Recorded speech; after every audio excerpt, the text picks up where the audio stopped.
Continuing from the previous 6th video. Normally, when reading a book containing many discourses, there is little to no need to ask the questions, who is talking and who is being talked about. The sign, discussed in the earlier context video concerning the Hebrew word barak, translated either as blessing or curse, was a cautionary notice to read carefully, read the context, and read with prayer and humility. Heeding this cautionary sign, it becomes apparent we must ask these questions when reading the book of Job. The question, who was Hasatan speaking of when he objected to God calling Job blameless and upright, was critical to recognizing that part of the central question of the book of Job was, what is man? While it had seemed obvious that Hasatan was speaking of Job, when he was asked a second time after his first spectacular failure, he responded, revealing his objection was based on his understanding and knowledge of man. Hasatan was objecting to God's judgment of Job because all men were either wicked or at best mercenaries. Next, it was critical to ask the question, who is talking, in order to identify the linchpin, connecting the first 2 prose chapters with the rest of the book. When the message of the stealthy spirit was examined in the light of the central question, the message was seen as a continuation and elaboration on Hasatan's contradiction. The stealthy spirit was the spirit of contradiction, who is Hasatan. One of the reasons the book is seen by some as disjointed, inconsistent, and even self-contradictory is when we fail to recognize who is really talking and who is really being talked about. For example, each of the 3 friends has 3 discourses separated by a response by Job.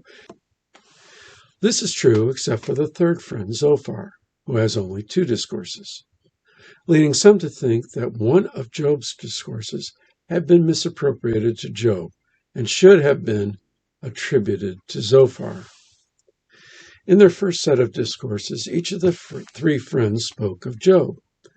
They accused Job of needing to repent of his sins to get back into God's graces. He must have sinned because he was being punished. God would not severely afflict someone who was innocent. In their second set of discourses, each of the 3 friends spoke of wicked men and how wicked men are punished by God. There does not seem to be a discernible parallel to the 3rd set of discourses. Zophar, the 3rd friend, does not have a 3rd course. In Bildad's 3rd discourse, he repeats and amplifies the spirit of contradiction's message by accusing man of being a maggot and a worm. Bildad's speech ends in the discourse of the 3 friends. It is Eliphaz's 3rd speech that is such a conundrum. Eliphaz accuses Job of being very wicked, saying his iniquities are infinite. He goes into detail describing the wickedness of Job. There are a number of problems with these accusations. Eliphaz's first word to Job in chapter 4 had been complimentary. He had said, "Behold, thou hast instructed many, and thou hast strengthened the weak hands. Thy words have upholden him that was falling, and thou hast strengthened the feeble knees." These accolades are hardly a description of a very wicked man. But maybe the 3 friends began their discourses more diplomatically, and when Job would not listen to them, their accusations became more harsh. Job disputes Eliphaz's accusations, answering them detail by detail. Eliphaz had said that Job had stripped the naked of their clothing, withheld bread and water from the poor, sent widows away. Job responds saying he had delivered the poor, he had been a father to them, and had caused the widows' hearts to sing for joy. If there had been a question as to who was right, Eliphaz or Job, one need only remember God had said Job was blameless and perfect, fearing God and avoiding evil. Eliphaz's accusation against Job makes no sense, especially since it is so detailed. What are we to make of this conundrum? A possible surprising and unexpected answer is while Eliphaz was speaking to Job and accusing him, Eliphaz was really accusing man. This is what man is. He strips the naked, withholds bread and water from the poor, sends widows away, and more. It is an answer to the central question, what is man? Hasatan had seen this time and again when he traveled across the earth, seeing man was abominable and corrupt.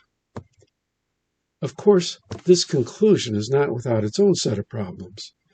First, Eliphaz is a man himself. His accusation would bear as much on him as it would Job. But Eliphaz had already accused man.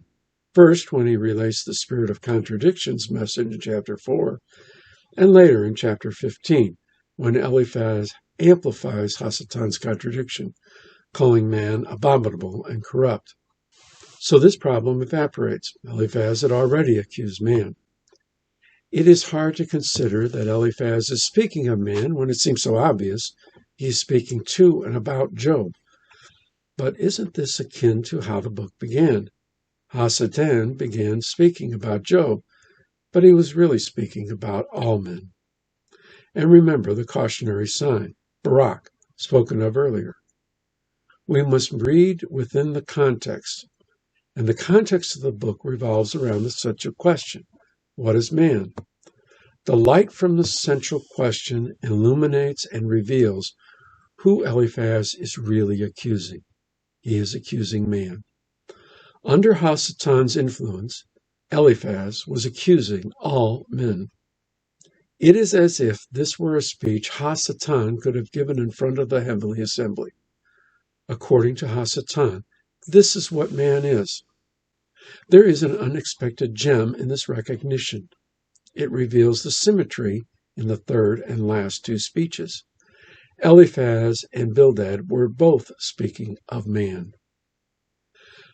The recognition that Eliphaz is speaking about man in his third speech resolves a conundrum.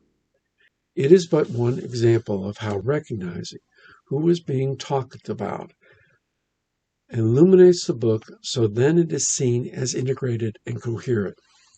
It transforms one understanding of the book. It is a response to those who consider Eliphaz's speech as an example of the disjointed, inconsistent, even self-contradictory part of the book.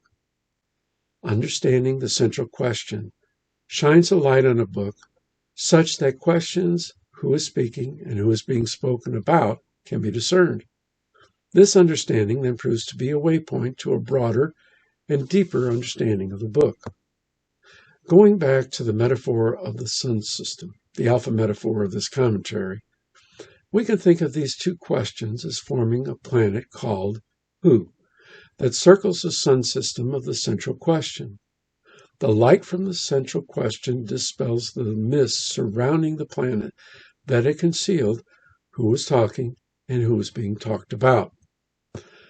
This discussion is focused on one example, but more will be discussed in the course of these videos.